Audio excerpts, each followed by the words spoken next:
আসসালামু আলাইকুম, welcome to Sharmili kitchen.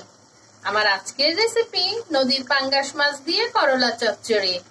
গরম ভাতে দারুণ জমে এই রেসিপিটি করার জন্য এখানে আমি নদীর পাঙ্গাস মাছ কেটে ধুয়ে পরিষ্কার করে নিয়েছি। পাত্রে তেল গরম করে পেঁয়াজ ভেজে নিচ্ছি। দিয়ে দিচ্ছি একে একে সব মশলাগুলো। দিয়ে দিচ্ছি হলুদের গুঁড়া, মরিচের গুঁড়া 1 চা চামচ করে, আদা রসুন বাটা 1 চা চামচ, পরিমাণ মতো লবণ দিয়ে মশলাটা ভালো করে কষিয়ে নেব। একটু পানি দিয়ে দিচ্ছি যাতে পুড়ে না যায়। এখন মশলাটা ভালো করে কষিয়ে নিচ্ছে। মশলাটা আমি ভালোভাবে অফ ক্যামেরায় 5 থেকে 7 মিনিট কষিয়ে নিয়েছি। সুন্দর একটা কালার চলে এসছে। এ পর্যায়ে দিয়ে দেব কেটে ধুয়ে পরিষ্কার করে রাখা পাঙ্গাস মাছ।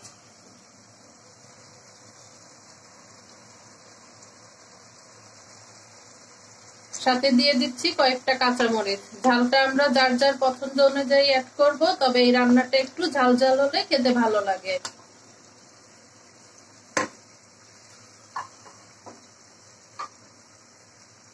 এরকম মজার মজার সহজ রেসিপি পেতে চাইলে চ্যানেলটিকে সাবস্ক্রাইব করে রাখতে পারেন বন্ধুরা। আর যারা সাবস্ক্রাইব করেছেন তাদেরকে অসংখ্য ধন্যবাদ। প্লিজ বন্ধুরা ছোট্ট একটি লাইক দিয়ে ভিডিওটি ফুল ওয়াচ করবেন। আপনাদের ছোট্ট একটি লাইকের মাধ্যমে আমার এই ভিডিওটি অনেকেই দেখার সুযোগ পাবে। মাছটা এখন ভালো করে মশলার সাথে কষিয়ে নিচ্ছে।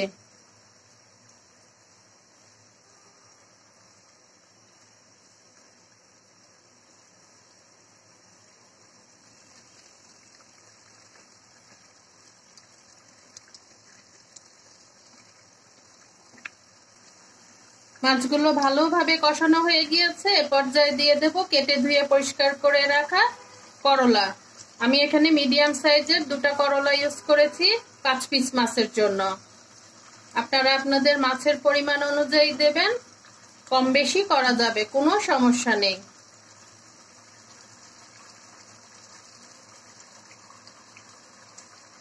দিয়ে দিচ্ছি করলা কুচি।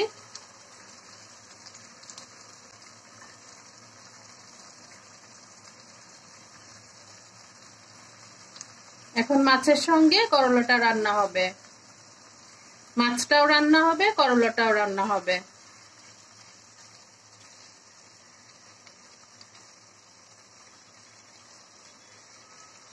সামান্য পরিমাণ পানি দিয়ে দেব রান্নাটা পুরোপুরি হওয়ার জন্য।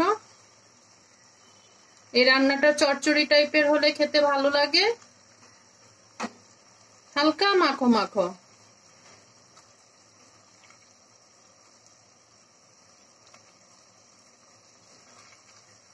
একবার মাছগুলো উল্টিয়ে দেব যাতে করলার সাথে ভালোভাবে রান্নাটা হয়ে যায়।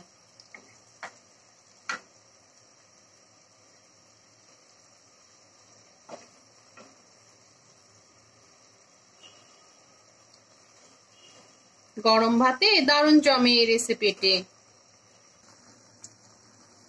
আজ আসি, আবারও চলে আসবো এরকম সহজ কোনো মজার রেসিপি নিয়ে। আপনারা সবাই ভালো থাকুন, সুস্থ থাকুন, আমার জন্য দোয়া করবেন। আল্লাহ হাফেজ, আসসালামু আলাইকুম।